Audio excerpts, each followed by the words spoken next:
এইটা ভালো লাগছে, এটা গর্জিয়াস লাগছে। এটা আমার বেশি ভালো লাগছে, মনে হচ্ছে এটা আরো অনেকবার পড়তে পারবো। ম্যাডামের মুখটা দেখছো কেমন টেনশনের ছাপ, মাধ্যমিক দিতে যাচ্ছি। মাধ্যমিক দিতে যাচ্ছে এক্স্যাক্টলি। কালারটা খুব ভালো লাগছে, আরো অনেক অপশন ওনারা দেখাচ্ছে। ব্লাউজ পিস নেই, এই মেরুন কালারের যে টোনটা আছে ওটা দিয়ে পেয়ার আপ করতে হবে। Good morning SS family, welcome back to the channel. বেজে গেছে এখন 11টা। আমি তোজোকে স্নান টান করিয়ে আমি স্নান সেরে এবার ব্লগটাকে স্টার্ট করছি। আজকে আমার ঘুম থেকে উঠতে উঠতে অনেকটা লেট হয়ে গেছে। কালকে যে খুব লেট করে ঘুমাতে গেছিলাম সেরকমটা নয়, হ্যাঁ আমরা চারজনে মিলে একটু আড্ডা তো দিয়েইছিলাম, বাট ঠিক আছে যা হয়, ঘুমিয়ে গেছি আর কি করা যাবে। কিন্তু কি বলতো, এখন না তোজোকে নিয়ে যদি টাইমটা এদিক ওদিক হয়ে যায় সব কিছুই যেন আমার তাড়াহুড়ো করে করতে হয়। তো সকালের দিকে একটুখানি বেরোনোর প্ল্যান ছিল, সেটাকে পোস্টপোন করা হলো। মারও অ্যাকচুয়ালি বেরোনোর কথা, তো সেটাও মা ক্যান্সেল করে দিয়েছে। তো এখন বাড়িতেই আমরা আছি। না গো, ক্যান্সেল করছি শুধুমাত্র যে আমাদের লেট হয়ে গেছে সেটা নয়, রোদের তেজটা দেখে মনে হচ্ছে না উনি আগে ডুবুক তারপরে বেরোনো যাবে। আমি এখন কিচেনে ঘুরঘুর করছি, খিদে পেয়ে গেছে। সকালে একবার ব্রেকফাস্ট আমার হয়ে গেছে, যদিও মাকে বলে রেখেছিলাম যে মুড়ি আলু চচ্চড়ি খাবো, তো মা মুড়ি আলু চচ্চড়ি বানিয়েছিল। ওপরে একটুখানি চানাচুর ছড়িয়ে খেতে আমার হেভি লাগে, আর বাপের বাড়িতে এলে এই ব্রেকফাস্টটা আমি খাবোই খাবো। বাট এখন এত খিদে পেয়ে যায় না, তো মা বলছে একটুখানি চিড়ে দই খা, এত গরম পড়েছে, চিড়ে দইটা বেস্ট অপশন। সৌরভও চিড়ে দই গেলো। মা ভেবেছিল আমরা মুড়ি আলু চচ্চড়ি খাবো আর সৌরভকে লুচি ভেজে দেবে, কিন্তু কালকে আমরা বিরিয়ানি খেয়েছি, একদম আর ওসব কিছু খেতে ইচ্ছা করলো না। তো আমি একটুখানি চিড়ে দই খাই।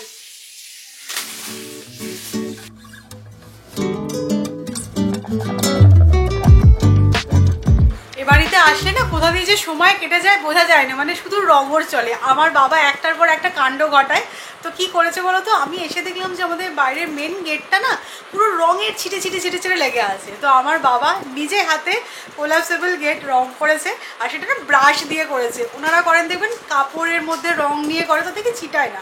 আর বাবা ওইসব বোঝেনি, এমনি করে দিয়েছে পুরো দরজা পুরো রঙের ছিটে। তো যাই হোক, এই নিয়ে সব মজা হচ্ছিল, আরও সব চলতে থাকে, সেগুলো তো সব কিছু অন ক্যামেরা বলা যায় না। তো মাকে এখানে বসিয়েছি, বলেছি চলো কয়েকজনকে ফোন করার বাকি আছে। তো ফোনেই নেমন্তন্ন সারা চলছে। দেখো এখন তো বাচ্চা নিয়ে সব জায়গায় যাওয়া পসিবল নয়, আর খুব বেশি দিন আমাদের যেহেতু আর কাজটা বাকি নেই, আমার না হালকা টেনশন শুরু হয়ে গেছে, মানে সব কিছু যেন সুন্দরভাবে এক্সিকিউট করতে পারি যেরকম ভেবেছি। আর কি হয়, গরমের জন্য মেনলি টেনশনটা হচ্ছে যেন সবার শরীরটা ভালো থাকে। কালকে আমরা দুপুরবেলা একটুখানি বেরিয়েছিলাম না পাঞ্জাবি অর্ডার দিতে, সৌরভ বলছে আমার মনে হয় লু লেগে গেছে, আমার হালকা মাথা ব্যথা করছে। এটা না হচ্ছেই, তো সেটাই ভাবছি যেন সব কিছু ঠিকঠাকভাবে চলে। আর দেখো, বিয়ের ডেটটা তুমি আগে থেকে নিজে ডিসাইড করতে পারো যে না গরমে নয় শীতে বিয়ে করব, কিন্তু মানে অন্নপ্রাশনটা জাস্ট হবে না, এটা তো ভগবানের ওপরই, যেরকম ডেট আসবে তার উপরে ডিপেন্ড করতে হয়েছে। তো যাই হোক, ঠিক আছে, আশা তো করছি সব কিছু ভালোভাবেই হবে। মা চলো আমার ফোন নাম্বার বলো, আমি ফোন করি। তো যাই হোক, আমি ফোন করছি হচ্ছে যে আমার ছেলের অন্নপ্রাশন, তোমরা সবাই আসবে। পুজোর অন্নপ্রাশনের কার্ডগুলো কালকে নিয়ে এসেছিলাম, বাট গাড়িতেই পড়েছিল কাল থেকে, নিয়ে আর যাওয়া হয়নি। আমি নিচে এসে কার্ডগুলো নিয়ে যাচ্ছি। কিছু কার্ড ডিস্ট্রিবিউট করতে হবে আর কিছু কার্ড পোস্ট করবো। অ্যাকচুয়ালি সৌমিক দিদা তো সুরাতে থাকে, তো ওনার তো আসা পসিবল নয়, বাট ওনাকে আমরা খুবই মিস করবো। তো আমার ইচ্ছা আছে দিদাকে একটা কার্ড পাঠানো বাই পোস্ট, তাহলে ওনারও খুব ভালো লাগবে। অ্যাকচুয়ালি ফোনে তো এমনিতে বলা হবেই, বাট হ্যাঁ, নাতনির ছেলের অন্নপ্রাশনের কার্ড। সকালবেলা স্নান টান করিয়ে মামাম ঘুম পাড়িয়ে দিয়েছিল। না কালকে না আমি একটুখানি ভয় পেয়ে গেছিলাম, কি বলতো, মানে অন্য জায়গায় এসেছে, একদম ওয়েদারটাও চেঞ্জ হয়েছে, জায়গা চেঞ্জ হয়েছে, বাচ্চাদের তো কিছু বোঝা যায় না। তো কালকে বিকেলটা বেশ ক্র্যাঙ্কি হয়ে গেছিলো। তোজো অ্যাকচুয়ালি খুব একটা কাঁদে না, তাই জন্য ও যখন কাঁদে তার মানে কিছু একটা ব্যাপার হয়েছে, প্রবলেম হচ্ছে, সেটাই আমরা ভাবছিলাম যে পেটে ব্যথা করছে না কি হচ্ছে। তারপরে দেখলাম না ঠিক আছে, তারপরে একটুখানি বেরিয়েছিলাম না নিয়ে, তারপরে এসে দেখলাম একদম ঠিক আছে। আজকে সকাল থেকে একদম খোশ মেজাজে, বড় বাবু খোশ মেজাজে। কি দেখছে বলো তো, ফ্যান হচ্ছে ওর ফেভারিট টয়।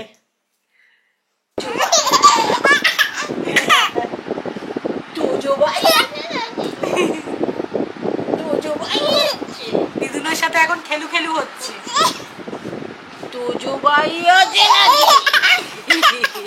আসতে মানে এমন হাসছে, লেগে যাচ্ছে একদম। কি হয়েছে তোজো তো মায়ের সাথে একবারে মেতে গেছে। তো আজকের মেনু হচ্ছে উচ্ছে বেগুন ভাজা, আলু সেদ্ধ, টকের ডাল, আর আছে ট্যাংরা মাছের ঝাল। এটা হচ্ছে সকালের মেনু। আর বিকেলের মেনুর জন্য দেখো বাবা কি এনেছে। তো এই পেঁয়াজগুলো না গরমে বলে খাওয়া খুব ভালো, লু লাগে না। তো এটা দিয়ে একটা স্পেশাল জিনিস আজকে খাওয়া হবে। তো বাবা অলরেডি দেখছি একটুখানি ছাড়িয়ে রেখেছে। এই পেঁয়াজগুলো অ্যাকচুয়ালি ছাড়ানোটা বিশাল একটা বড় ব্যাপার, একটা টাস্ক। তো এইগুলো আছে, এগুলো ছাড়াতে হবে। বাবা দেখছি কটা ছাড়িয়েছে। একটা খাওয়া হলো, আবার দেখো সঙ্গে সঙ্গে আরেকটায় হাত মারছে। খাজানা ফ্রিজটা পুরো। কোনটা খাবে, এটা না এটা? ওটা খেতে গেলে অনেক খাটনি করতে হয়, এটাই বেটার। কর্নেটো। চলো মায়েদেরকে জিজ্ঞাসা করলে না, এই রাখো রাখো ফ্রিজে রাখো, খেয়ে এসছে তা। আগে ফ্রিজে ঢোকাও, তারপর দরজা খোলো। যা তা করছে কিন্তু সৌমি আজকে। না, কালকে যেই পাগলামোটা হয়ে গেছে, আজকে আর সেই পাগলামোটা করা যেত না। তখন বেজেছে 5:30। এবার আমরা বেরোচ্ছি গড়িয়াহাটে। তো আজকে শাড়ি শপিং হবে, আজকে আমার দিন। কালকে আমি মেনে নিয়েছি, বুঝলে তো। পুনেতে বসে আমি প্ল্যান করেছিলাম যে হ্যাঁ মায়ের কাছে চলে আসবো, দুদিন থেকে গড়িয়াহাট থেকে শপিং করব। আর দেখো দেখতে দেখতে সেই দিনটাও এসে গেল। আর আমি জানি খুব তাড়াতাড়ি তোজোর অন্নপ্রাশনের দিনটাও চলে আসবে। আর তারপরে কি এত প্ল্যানিং আমরা জাস্ট ছবি দেখবো, ভিডিও দেখবো। এই আসছে আসছে এটাই ভালো লাগে, তাই না? এটাই বলতে চাইছিলাম আমি। তো চলো এখন আমি যাচ্ছি প্রথমে আদি ঢাকেশ্বরী। আর ট্রায়াঙ্গুলার পার্কে অনেক ভালো ভালো শাড়ির দোকান আছে, ভোজরাজ আছে ভালো দোকান। তো দেখি আমার ক্রাইটেরিয়া অনুযায়ী ভালো শাড়ি পাই কিনা। আর মেনলি হচ্ছে কালকে সৌরভ যে পাঞ্জাবিটা নিয়েছে ওটার সাথে কন্ট্রাস্টে আমার একটা শাড়ি নেওয়ার প্ল্যান আছে। মানে বুঝতেই পারছো সময় একটু বেশি লাগবে। সময় আমি একটু খুঁতখুত, এটা বলতে গেলে লজ্জা নেই, আমার একটু সময় লাগে জিনিস চুজ করতে। আর শুধুমাত্র যে আমার জন্যই কিনবো সেরকমটা নয়, আমার ইচ্ছা আছে তোজোর অন্নপ্রাশনের জন্য আরো কিছু গিফটিং পারপাস শাড়ি কিনবো। তো সেগুলো জানি না 2-3 ঘন্টায় হবে কিনা। মেয়েদের তো 2-3 ঘন্টা খুবই কম সময় হয়ে যায়, তাই না? তাও আবার শাড়ি শপিং বলে কথা। সত্যি কথা।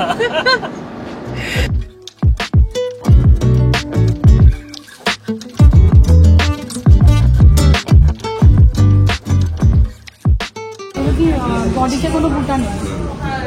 এটা আমরা হলো ব্লাউজ চাই।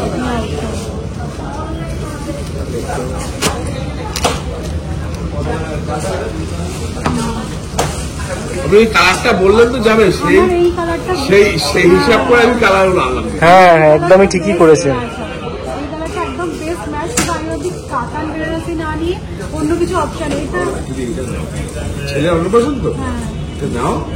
এইটা যেন একটু অন্যরকম লাগছে, তাই না? একটু ব্লুইশ, বাট এই শাড়িটা খুব সুন্দর দেখতে। তুতে নয়।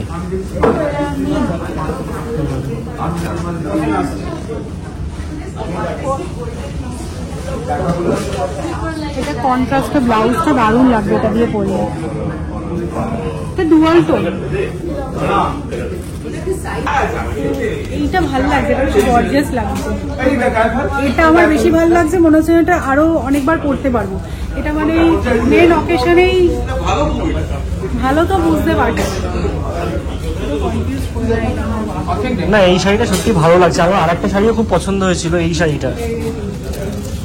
এটা পুরো আমার বিয়ের বেনারসির সাথে সেম টু সেম, শুধু কালারটা আলাদা, বুটি ফুটি একদম সেম।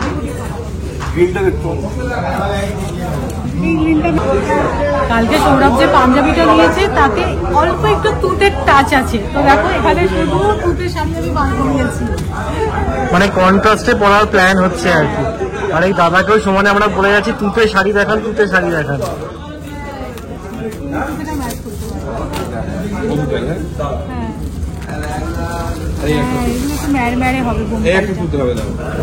ম্যাড় হবে, কিন্তু বেশ সফিস্টিকেটেড লাগছে এটা, জানো তো?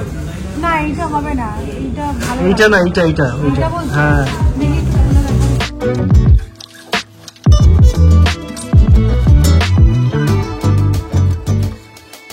ম্যাডামের মুখটা দেখছো, কেন ওরা টেনশনের ছাপ।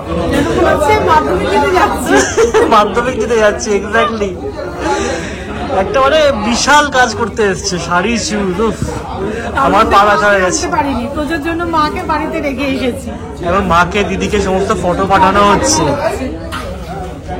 একটা শাড়ি আসতে যা টাইম লেগে গেল, সবই মনে হচ্ছে আজকে একটাই হবে, আবার গড়িয়াহাট আসতে হবে। একটা শাড়ি তো কেনা হয়ে গেছে, এবার আরো কিছু দেখার জন্য আমি এসেছি এটা সেকেন্ড ফ্লোরে। তো আমার ইচ্ছা এক পিসি, যেহেতু এক পিসিকে তো দেবই, তার সাথে স্নেহাদির শাড়ি কেনার আছে। বলছিলাম না শুধু আমার জন্য নয়, আরো কয়েকজনের শাড়ি কেনার আছে। তো সেটা তো দেখবো। সৌরভ বসে আগে তোমারটা মেটাও, তারপরে ওইগুলো দেখো। মানে একটা করে মেন রিসেপশনে পড়ার শাড়িটা কিন্তু যেটা সবচেয়ে বেশি টাইম লাগার কথা সেটা হয়ে গেছে। হাসি নেই, যতক্ষণ না বাড়িতে গিয়ে ভালোভাবে দেখবো ততক্ষণ।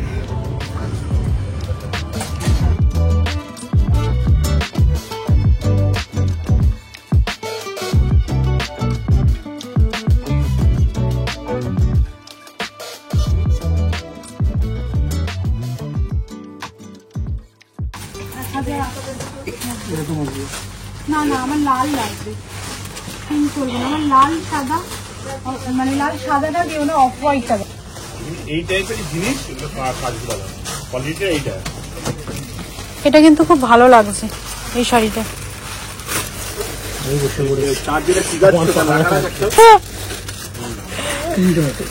তো এবার আমি দিদির জন্য শাড়ি চুজ করছি। আমার মনে হচ্ছে দিদিকে ট্র্যাডিশনাল সিল্ক শাড়ি দেওয়াই ভালো। তো পিওর সিল্কের সেকশনটা ধরেন গ্রাউন্ড ফ্লোরে, এটা ভালো লাগছে। আমার একটা মধুবনী শাড়ি আছে, দিদির খুব ভালো লাগে। তো ভাবছি মধুবনী প্রিন্টের মধ্যেই দেওয়া যায়। কালারটা খুব ভালো লাগছে। আরো অনেক অপশন ওনারা দেখাচ্ছে। এই ব্লুটাও ভালো কিন্তু, নেভি ব্লু। আর একটা হয় এরকম অল ওভার কাজ, অল ওভার।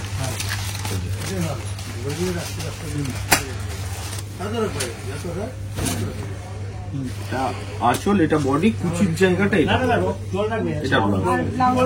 Blouse piece.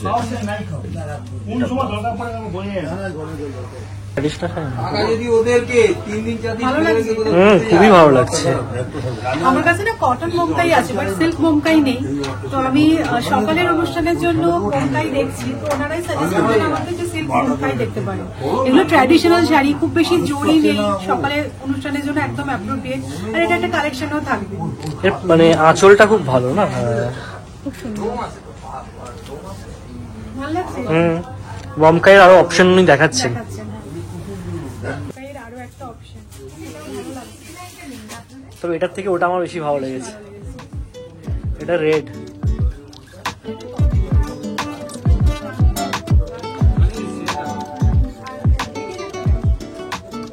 এটা ফার্স্ট চয়েস করেছিলাম। তারপরে আমার বোমকাইটা দেখতে গিয়ে ভাবলাম যে তাহলে কি তোমারও একটা বোমকাই নেবো। তুমি তো বলছো তোমার বোমকাই কালেকশনে আছে, তুমি বল এবার ভাবো কি করবে।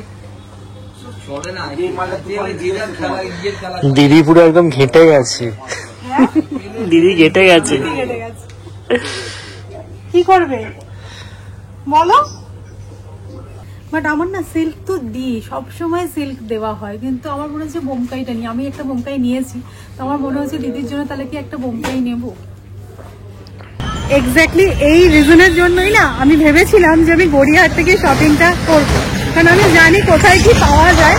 তো শাড়ি তো কেনা হয়েছে, দিদির শাড়ি কেনা হয়েছে, স্নেহাদিকেও একটা শাড়ি দেবো। তো স্নেহাদিরটা পছন্দ হয়নি, তো ও পরমা বলে একটা বুটিক আছে, তো ওখান থেকেও দেখবে বললো। তো ঠিক আছে। আর মেনলি আমার হচ্ছে ব্লাউজটা আমি কন্ট্রাস্টে চাইছিলাম, মানে মেন অকেশনে যেটা আমি শাড়িটা পরবো, তো কন্ট্রাস্ট ব্লাউজও আমি পেয়ে গেছি। মানে আমার কিন্তু একদম বাজার গরম। আমি যেরকম যেরকম ভেবেছিলাম, যেরকম সাজবো ভেবেছিলাম, সেই মতন আমি সব শপিং করতে পেরেছি। শপিং করতে করতে আমাদের খিদে পেয়ে গেছে, তো আমরা দাঁড়িয়েছি লেপচাস বলে এই জয়েন্টটা, এখান থেকে আমরা মোমো খাবো। Chicken chips fried momo. হ্যাঁ, প্রচন্ড খিদে পেয়েছে। আর সমস্ত শপিং দেখো আমার হাতে ধরিয়ে দিয়েছে। আজকে আমার পুরো একদম হাত খালি, আমার হলো না। তোমার কালকেও হাত খালি ছিল, কারণ তোমার পাঞ্জাবিটা দিয়ে আসতে হয়েছে নমুনার জন্য। নমুনা লাগবে একটা, তো কি হয় বলতো, ফেব্রিকের কালারটা ডিফারেন্ট হয়ে যাবে। ঠিক আছে, আমারটা এখন চাই না, করবো তো যেদিনকে রিসেপশন সেদিনকেই একসাথে দুটো দিলেই হবে। মাকে ফোন করেছিলাম, তোজো ঘুমিয়ে গেছে একদম। আমরা এখন খাওয়া দাওয়া করে তারপর যাবো। হ্যাঁ। তুমি কি ফুড ব্লগিং করছো? ফুড ব্লগিং করছি না, কিন্তু মোমোর সাইজ গুলো কি বড় বড় না? হ্যাঁ, অনেকটা সে পিঠের মতো। নাম দেখে মনে হলো রেস্টুরেন্ট হচ্ছে নেপালি। দেখা যাক খেয়ে কেমন লাগে।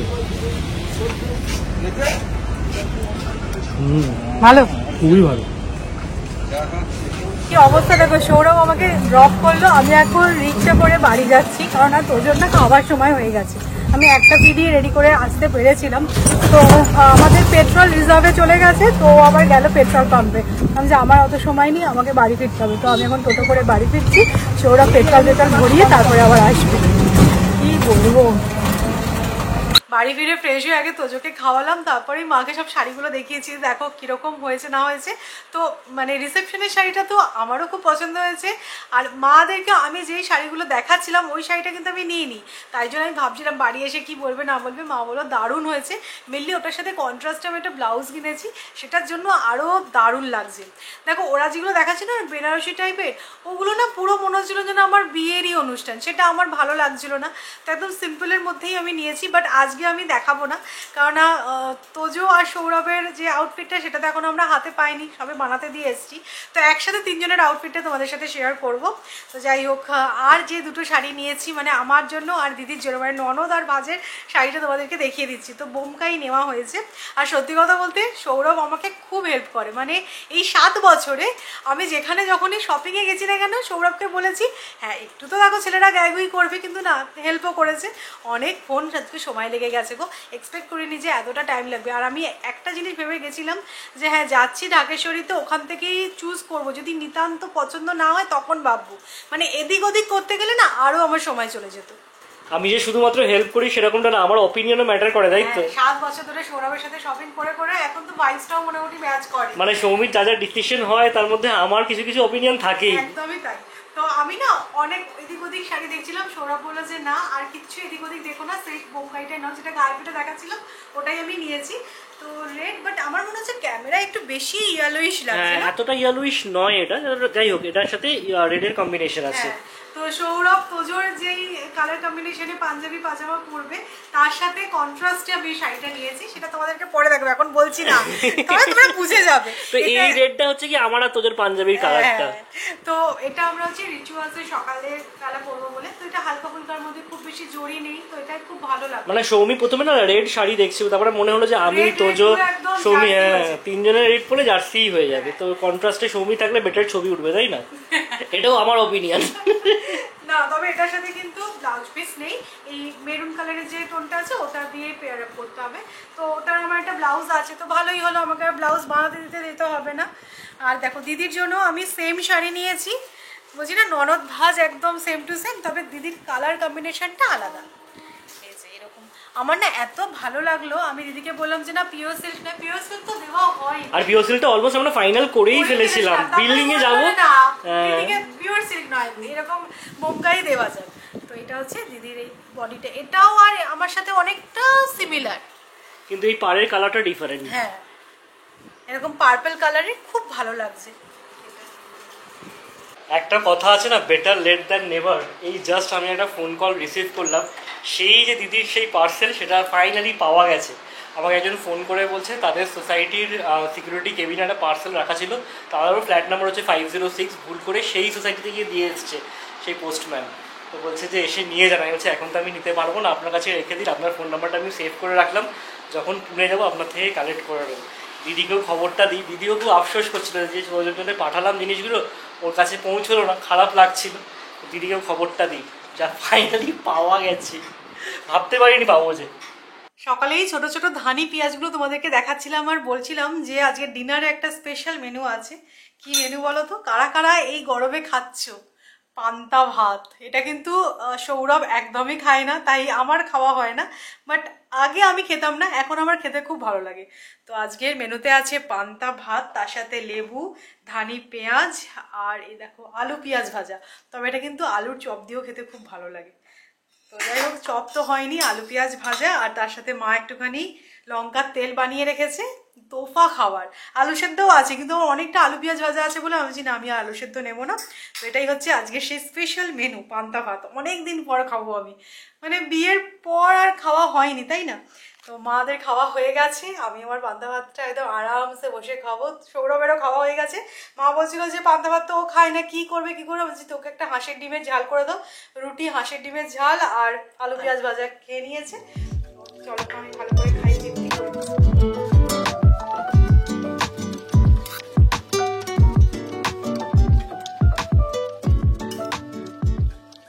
অবশ্যই জানিও এই গরমে কারা কারা তোমরা আমার মতন এরকম পান্তা ভাত খাচ্ছ। আমার তো ফাটাফাটি লাগছে, লেবু দিয়ে মেখে না হেব্বি লাগছে।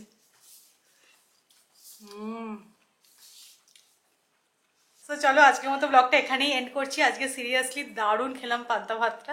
তো তোমাদের যদি আজকে ব্লগটা ভালো লাগে তাহলে অবশ্যই করে লাইক করো, শেয়ার করো, চ্যানেলটা সাবস্ক্রাইব করো। কালকে আবার একটা ইন্টারেস্টিং ব্লগে তোমাদের সাথে আমার দেখা হচ্ছে। ততক্ষণের জন্য টাটা, গুড নাইট।